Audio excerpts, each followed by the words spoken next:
I am grave and I'm gay. I am heavy and light. Okay, hello to my students. We are now going to discuss one of the important topics in studying children's literature. So we will be talking about learning about literature. So we will be focusing on the elements that make fiction, and poetry be poetry, and how other genres are to be studied. Okay, so let's start with this a book. If you can see there on your screen, you have there a book. I'm a strange contradiction, I'm new and I'm old. I'm often in tatters and oft decked in gold. Though I never could read, yet lettered I'm found. Though blind I enlighten, though loose I am bound. I am always in black, and I'm always in white. I am grave and I'm gay, I am heavy and light.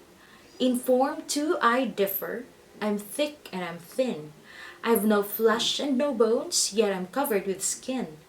I've more points than the compass, more stops than the flute. I sing without voice, without speaking confute. I'm English, I'm German, I'm French, and I'm Dutch. Some love me too fondly, some slight me too much. I often die soon, though I sometimes live ages, and no monarch alive has so many pages. So that's a profound poem by Hannah More, and I hope that you have read it as well on your screens. Now, we will go to section 1 of this lesson, Approaches to Studying Literature. So, as a teacher, it is important that we know how to approach the study of literature and the approach that we can use, or the mindset that we can use in order for us to teach children's literature. So the first approach is the new criticism or structural criticism. So may I remind everyone that new criticism was also called formalism. So formalism came first before new criticism. It's just that new criticism became even more formalized, and it had a formula. It developed a scientific formula in order to look at literature. Okay, so what happens on new criticism? So in new criticism, readers subject a work to deep analysis through exact and careful reading. And this careful reading is what we call close analysis or close reading. So in this approach, the analysis of the words and structure of a work is the focus. The goal is to find the correct interpretation. So the new critics believe that there is one true, correct, and scientific interpretation of a literary text.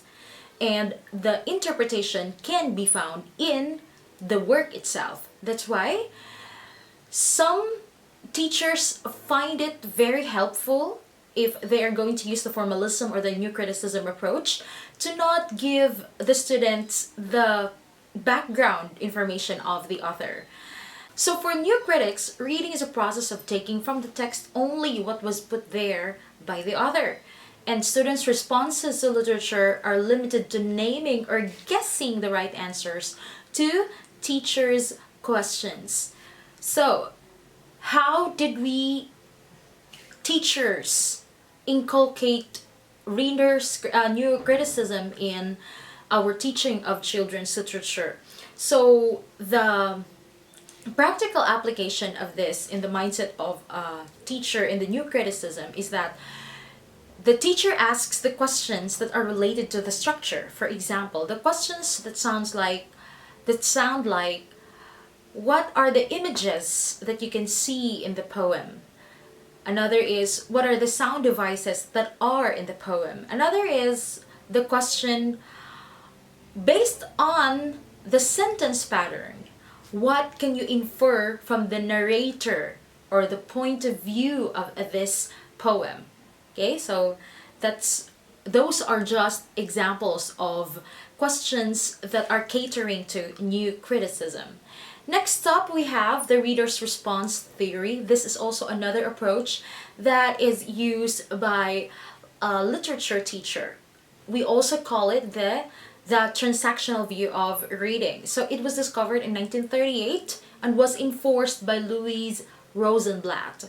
So Louise Rosenblatt asserted that what the reader brings to the reading act, like his or her world of experience, personality, and current frame of mind, is just as important in interpreting the text as what the author writes. So now the focus is not just on the literary text. The focus is now not only in the literary text, but also on the author himself or herself. So for Rosenblatt, reading is a fusion of text and reader. Any text's meaning will vary from reader to reader and from reading to reading of the same text by the same reader. So if you read a book when you were 9 years old, you bring with you a different personality and compared to when you read it today. That's Rosenblatt. Because of your experiences when you were 9 years old, they were different. They are different than today's experiences. Another is personal interpretations within reason are valid, permissible, and in fact, desirable. So for literature teachers, it is important that we ask questions. The application of this principle is that we ask personal, opinion based questions in order for us to see what the right or no, not what the students have in their mind after they read the text. Okay? Next is Rosenblatt actually talked about the two purposes of reading. So she said that we have two ways of reading. We have two purposes of why we read books or any text. One is that we read for knowledge. We devour literary texts in order for us to know something. And that is what you call the efferent reading. Another is that the type of reading wherein we read in order for us to enjoy something, to appreciate something, in order for us to be entertained. The reader now becomes a co-author of the text. So, which means that Rosenblatt believes that a text is nothing without the reader. Okay? So, according to Beach and Marshall in 1990, the worlds of experience of students are very important. Why? Because they have the following already. They proposed that students bring with them the following. Number one, the knowledge of various genres and literary forms gained from previous reading that can help them understand new similar works. This means that when students come into your classroom and when you offer them a text, they already have a little bit of a knowledge of what a play looks like, what a poem looks like, what a short story looks like, and what are the components or the composites of these literary genre. Next is the social relationships that can help them understand and evaluate book characters' actions and motivations. So the students or our learners, when they come into the classroom, they bring with them the type of social relationships that they have developed outside of the class. Which means that whenever we tell them a story about a mother or father, most probably our students can relate to that, right? And they have previous knowledge. They have a schemata of what is a mother and what is a father, and how is this supposed to be like as a relationship. Next thing is that students bring with them their cultural knowledge that influences their own attitude towards the self and others, as when we talk about gender roles, and can help readers understand their responses to story events. Okay, so for example, you talk to your students about Huckleberry Finn. Most probably, the boys will have an understanding of what Huckleberry Finn does in the story. And most probably, the girls will have a different kind of responses to the story of Huckleberry Finn and Mark Twain's The Adventures of Tom Sawyer. Okay? So, our students will react differently because of the culture that they were built, that where they were developed or where they were raised.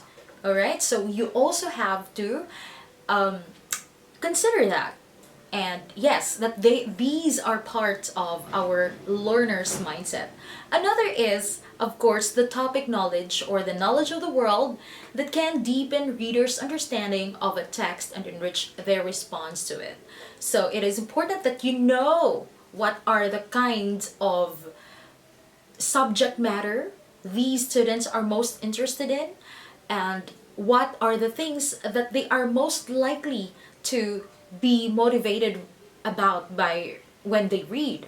Okay, so because, well, boys have a different topic knowledge than the girls. For example, boys would most likely go for something about nature, something about crafts, something about carpentry, something about toy cars and superheroes. Yeah, mostly, most of them.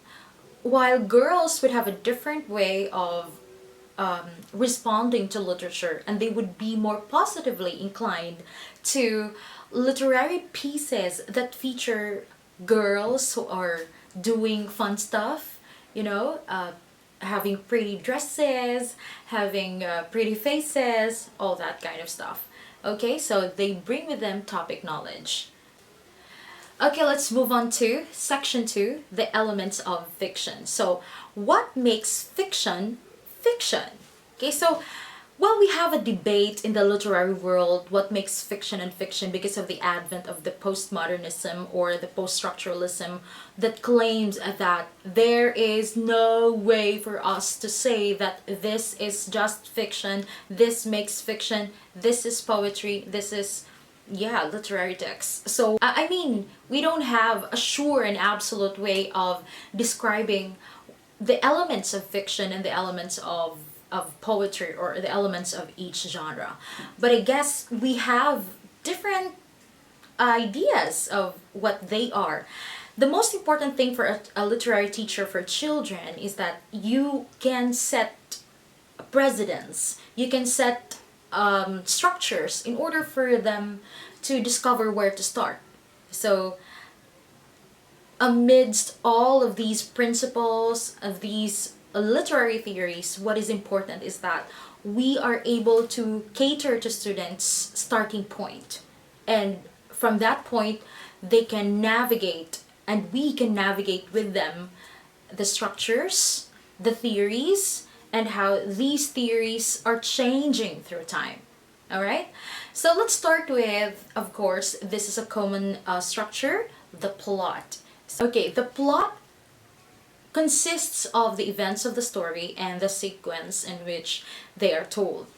Okay, so I guess you know already what a plot is. It is the beginning, the middle, and an ending. And we also have the concept of the chronological plot. So the most basic, oh well, there's no such thing as most basic. The basic plot is the chronological plot. It covers a particular period of time and relate the events in order within the time period. So there's a beginning, there's a middle, and there is an ending. That is what you call a chronological plot. And there's another concept, which is what we call the progressive plot. So in a progressive plot, the first few chapters are the exposition in which the characters, setting, and basic conflict are established. So this is very common in traditional but pre-modern era, okay, wherein they follow a progressive plot. And following the expository chapters, the story begins to build through rising action until such time that it reaches the climax. And the climax occurs, which is a satisfactory conclusion or denouement is reached, and the story ends. So the climax occurs, and then there's a denouement, and then the story is ending, or yes, the story will end. So this is an example of a progressive plot. Okay, so there is exposition, and then the conflict is discovered, and then because of the conflict, a rising action will happen until such time that it becomes so confusing and chaotic, creating the climax. And then these people will try to resolve things, which is the event of the denouement. and after that it is the end of the book or the resolution. Another concept that we have about the plot is that we also have what we call the episodic plot. The episodic plot ties together separate short stories or episodes which are entities in themselves, and they have their own conflict and resolution. So our teleserye like Batang Quiapo, they are, yes, and Cardo Dalisay's teleserye, they follow the episodic plot. And our favorite Korean series, TV series, follow the episodic plot. So from the word itself, episodic, it means that by episode, it has its own exposition, it has its own resolution, no, conflict, it has its own rising action, it has its own climax, and then it resolves into something and leaves everyone hanging in order for us to catch what is going to be the next event. So it's kind of a marketing actually. Every episode is a marketing, and it's a good thing, okay, for TV series. And it's a technique that they use in order to catch the attention of the people or of the audience.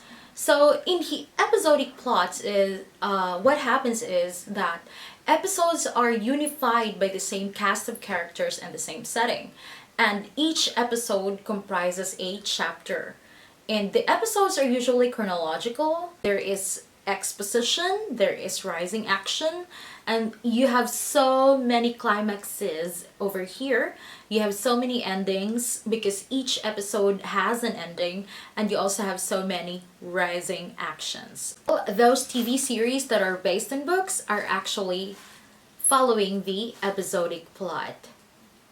Okay, so we will have an example of an episodic plot. We have J.D. Salinger's The Catcher in the Rye. So The Catcher in the Rye is a story by a narrator who is a young adult during this time. And this is very famous in the 1950s and one of the groundbreaker of contemporary literature because of how the plot changed during his development. So J.D. Salinger's The Catcher in the Rye has a narrator that tells about the different events that happened the year before. Okay, so it's a narration of, it's like diary, it's more like of a diary of what happened to him. Of course, we have The Adventures of Winnie the Pooh by A.A. Milne. It's a classic, yeah, and I hope you have read this. So it is an episodic plot because each chapter presents a standalone story about Pooh and his friends in the 100-Acre Wood, like the Honey Tree Mishap or Eeyore's Lost Tale, with a gentle humor and charm. So Winnie the Pooh is one of those whose plot is kind of episodic. So each episode is actually standalone and it could stand on its own because they are yes, they have their own climaxes, they have their own endings, and they also have their own resolution to the conflict. All right, so they have always a problem to solve. Another is The Magic Tree House by Mary Pope Osborne. This is a series.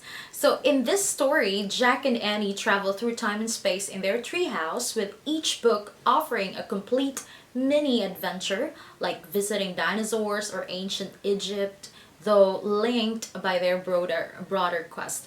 So just like in anime stories, I don't know if you're watching anime right now, while the best animes in history of animes are there for the picking, for the taking.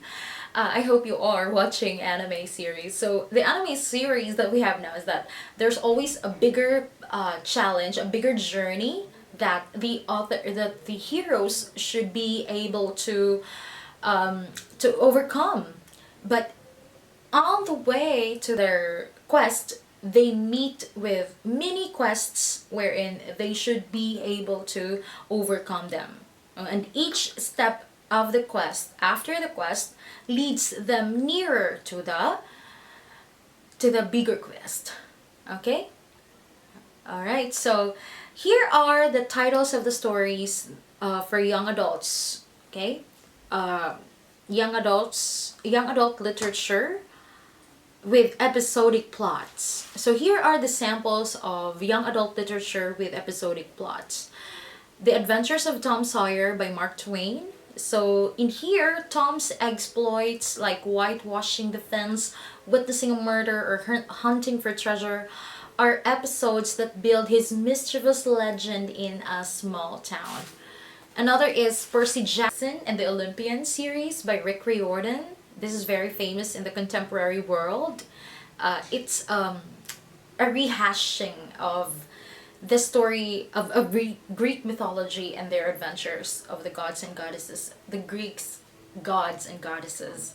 So in here, Percy Jackson has made his own quest here along with his friends, and one of the samples here is retrieving Zeus' lightning bolt in The Lightning Thief, and yes, they are episodes in the bigger story of Percy Jackson.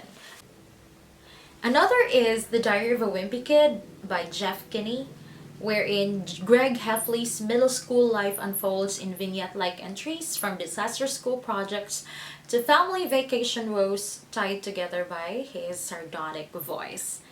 Of course, this one. We have a Netflix adaptation now in the in Netflix. We have an adaptation at Netflix of Anne of Green Gables by L.M. Montgomery, and the Netflix adaptation is Anne with an E. So Anne's life in Avonlea is a series of episodic mishaps like dyeing her hair green or hosting a disastrous tea party woven into her coming of age arc. Okay, so it has episodes in order for her to be able to discover herself more. And yes, the next concept that we are going to talk about is the flashback. So the flashback is used to convey information about events that occurred earlier, for example, before the beginning of the first chapter. So in a flashback, the chronology in a flashback, the chronology of events is disrupted and the reader is taken back to an earlier time. And it can occur more than once and in different parts of a story. And this kind of style in writing permits authors to begin the story in the midst of the action, and then they come round back again to fill in the background for full understanding of the present events. This is an example of a flashback. So as you can see here, you can see that the first chapter happened in April 2008. Then this is also by the time wherein a conflict happened. So the one that shapes the hook in the story is the conflict that happened in April 2008. So something happened. Yes, the conflict is there.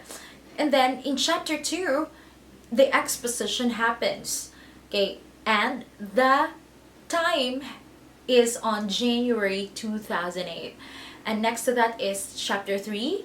Okay, it now follows a chronological order that gives us the idea of what happened on chapter 1, which was which happened on April 2008. Until such time that we can go to the climax that's on chapter 12 on November 2008 until we see that the end of the book ends on December 2008. All right, so that is an example of a flashback.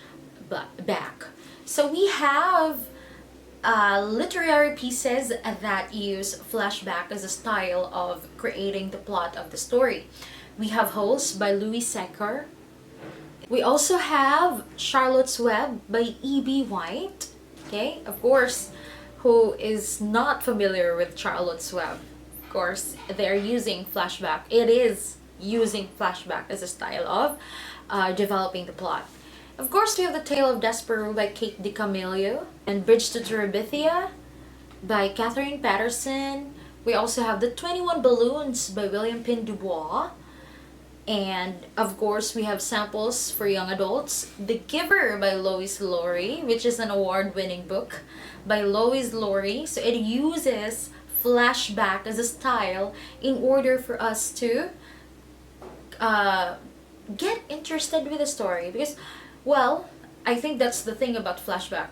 It keeps us on our toes as to why, what happened, okay? Why did this happen? So where did this come from? Why is this character experiencing the things that he is experiencing right now? Okay? Next is Looking for Alaska by John Green. Yes, this is for young adults. Of course, The Outsiders by S.E. Hinton. Actually, this is a book that talks about coming of age and the common problems of young men.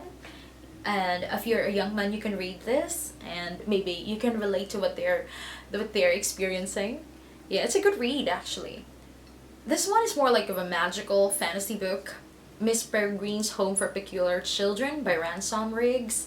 So it's a good thing as well. It uses flashback as a plot style. We Were Liars by E. Lockhart. Yes. We also have the concept of the complex multiple plots. Okay, wherein traditional chronology is replaced by nonlinear plots that occur simultaneously. So you have many plots that are happening simultaneously. We have The Westing Game by Ellen Raskin.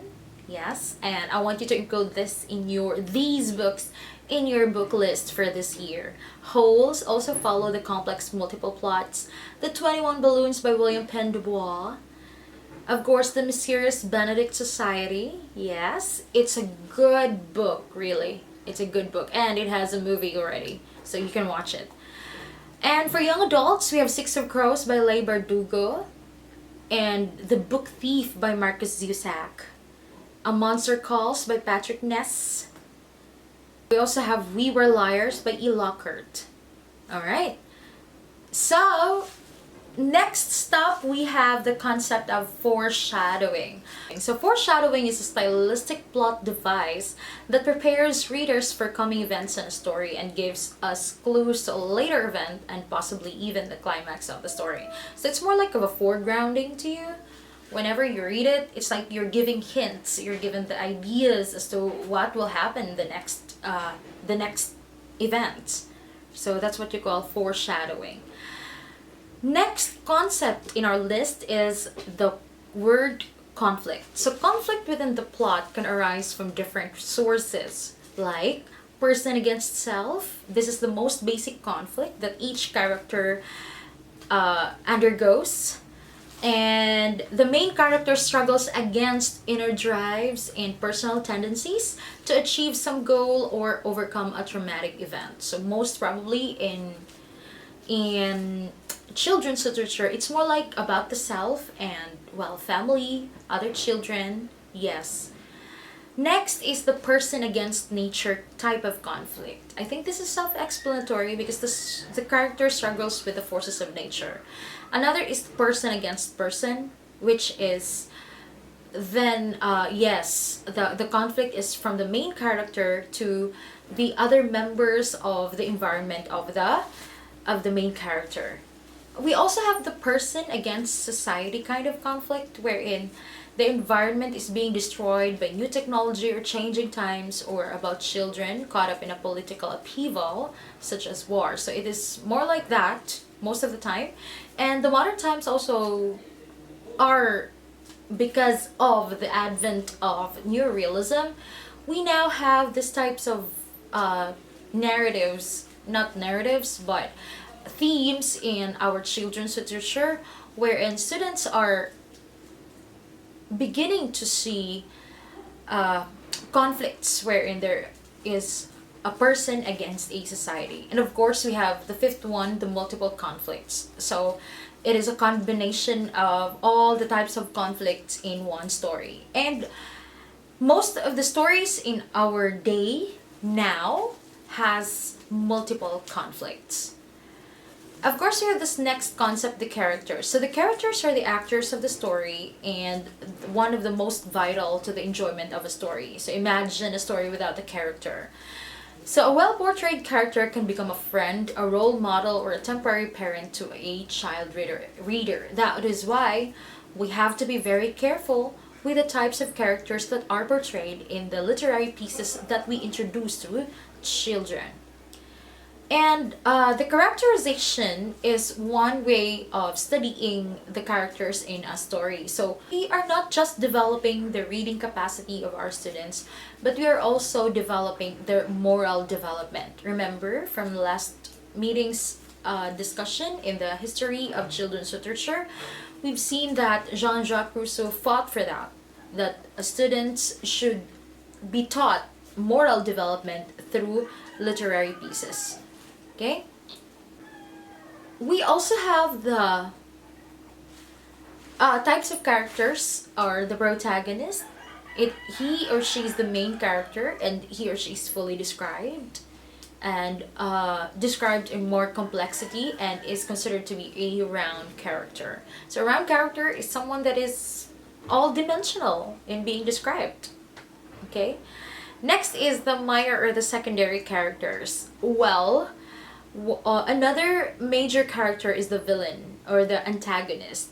So the antagonist's shape in the literary text should be complementary with the protagonist in a way that the character traits of the antagonist are a little bit opposite to the main characters, or no, to the protagonist. Another is the minor or the secondary characters. So we also have minor and secondary characters, and sometimes they are the best friend, sometimes they're the mother, the father, etc. So they're also important, so that the character traits of the major characters will be more emphasized because of the presence of these characters. Another thing is the flat character. The flat characters are those characters who stayed static all throughout the story. They did not change, nothing happened to them. So if this character was portrayed as a yaya or a nanny in the story, she never changes, nothing happens, no dialogue sometimes. Yeah, he or she is just there. That's a flat character. Alright, so we also have this next concept called the character foil. So sometimes a character plays the role of the character foil, and he or she serves to highlight the characteristics of another character. A character foil may occur as a flat or a round character. Okay? So the character foil is someone who is there hovering with the main characters, the protagonist and the antagonist, in order for their characteristics to be emphasized. Okay? So the main opposition of the protagonist is, of course, the antagonist. Another element of fiction is setting. So the setting is the time and place of where the story happened. And the setting's importance really depends on the story. So sometimes the setting is symbolic in such a way that it tells us about something. Okay. So we have different types of setting. We have the first type of setting, which is the integral setting. So the integral setting is when the authentic recreation of the period becomes so essential to the comprehension of the story's events. Okay? And the setting is fully described in both time and place. So this is called the integral setting. So it's more realistic. Sometimes these things exist, and these settings develop as the story goes on. This is what you call the integral setting. Another is the backdrop setting. The backdrop setting is when are used. Alright, next up we have the concept of the backdrop setting. So the backdrop setting is different than integral setting because the backdrop setting is a little bit vague and general, like in folk tales. For example, the story of Cinderella. Once upon a time in a kingdom far, far away, or when you say long ago in a cottage in the deep woods. So it means that this backdrop setting is teaching us universality, timelessness. Okay, it seems that this story is not captured in a single time, so it doesn't have a time at all. So it also acts as a signaling prompt to readers that the setting of the story could be decided upon by the reader. So they could have it this time or they could have it in the past, right? So yeah, that's the importance of a backdrop setting. That's why a lot of authors are still using it. And of course, the next element of fiction is the theme. So the theme is the unifying element or the unifying meaning or significance of the story. So the subject matter is different than the theme because the theme is actually a freer interpretation of what the meaning is. So the subject matter is just the avenue for the theme or interpretation of the story um, to materialize. So it's just an avenue, the subject matter. For example, you can express the theme about losing someone. It is hard to lose someone to death, especially if it is a loved one. And the platform or the subject matter of that is that it is about death of a character in a story as in a relation to somebody in the story, like Romeo and Juliet. So the subject was that the death of Romeo and Juliet. So the underlying theme could be, because there could be a lot of themes in a literary text, right?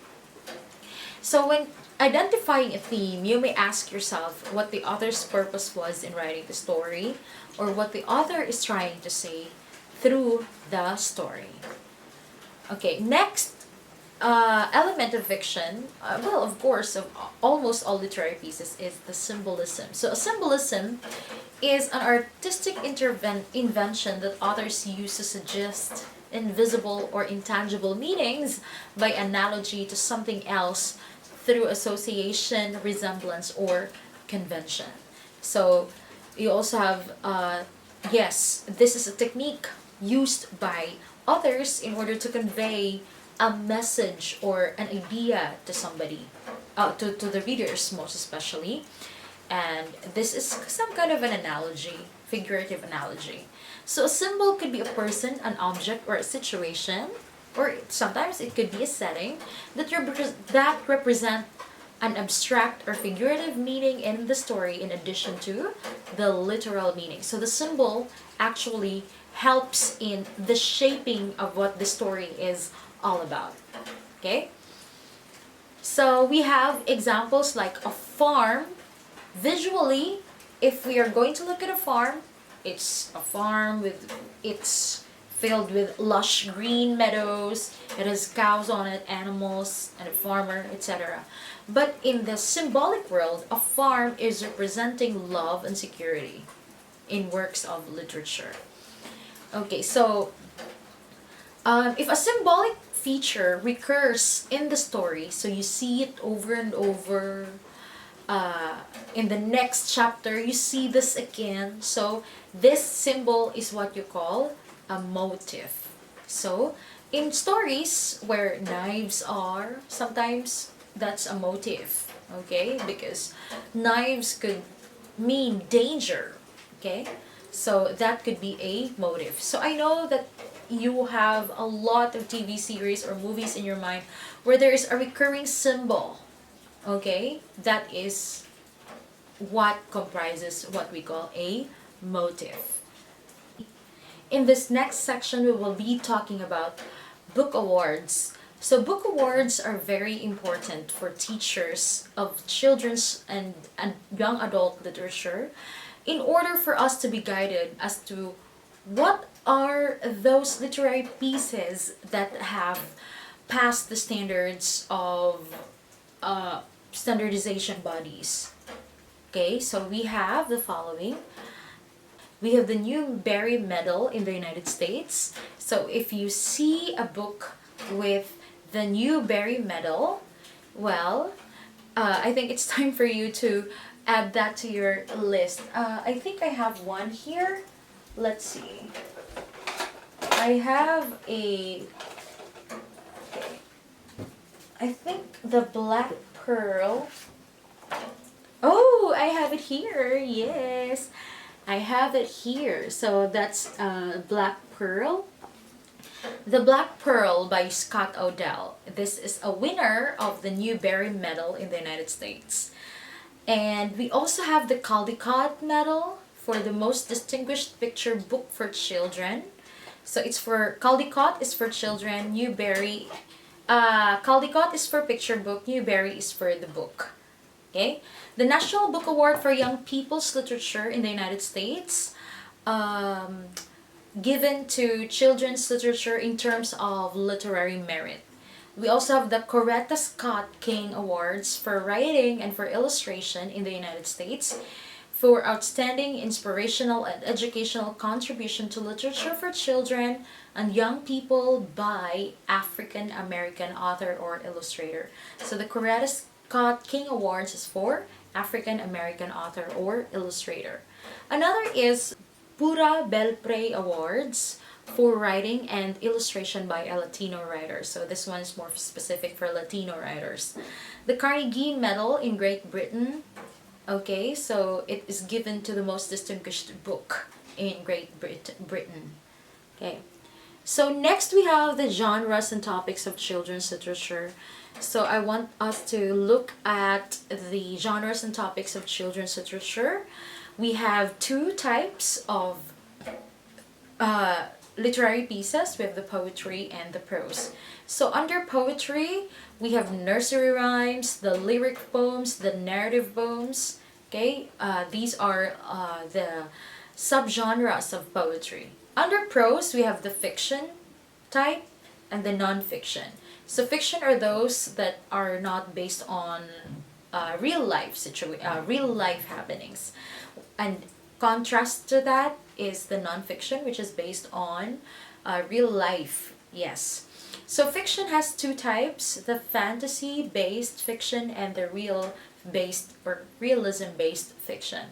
So under fantasy, we have traditional literature, and it is comprised with the myths, the epics, the legends and the tall tales, the folk tales, the fables, and the religious stories.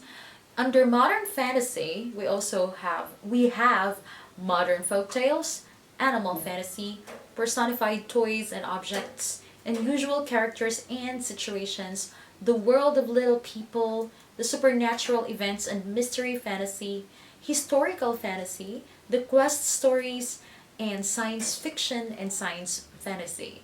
Under the more realistic type of fiction, we have the realism based fiction. We have the realistic fiction, which covers stories about families, peers, physical, emotional, mental, and behavioral challenges, communities, animals, sports, mysteries, the moral choices we have, romance and sexuality, coming of age stories, adventure, and survival stories. Next to that, we have the historical fiction and the biographical fiction, which biographical fiction. We have the beginnings of civilization, civilizations of this ancient world, civilizations of the medieval world, emergence of modern nations, development of industrial society, world wars in the 20th century, and the post-World War II. So these are historical fiction and biographical fiction. Well, they're based on realism. And of course, our non-fiction literary texts, which is comprised of informational books. So I hope you learned something in our session of children's literature, and I will see you in our next session.